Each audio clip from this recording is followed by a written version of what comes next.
அடுத்ததான் எந்த பிளேஸ் போகிறோம் அப்படிங்கிறத நீங்களே ஓரளவுக்கு கெஸ் பண்ணியிருப்பீங்க. ஏதாச்சும் அருவியாக தான் இருக்கும் அப்படின்னு சொல்லிட்டு.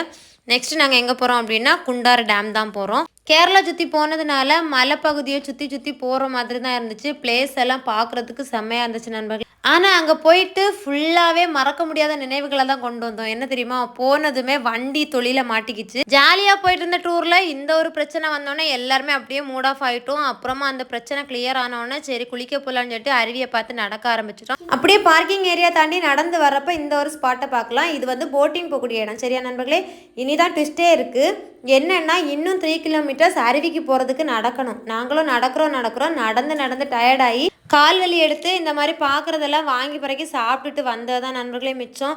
Worst experience. குண்டாறு டேம் நம்ம வீடியோவில் பார்க்குற மாதிரி இருக்கும்னு நினச்சி போவீங்க, ஆனால் அப்படி இருக்காது. ஏன் சொல்கிறேன் அப்படிங்கிறத டீட்டெயிலாக நான் ஃபுல் வீடியோவில் ஷேர் பண்ணியிருப்பேன். அதையும் மறக்காமல் செக் பண்ணி பாருங்கள். சரியா நண்பர்களே, வீடியோ லைக் பண்ணிடுங்க.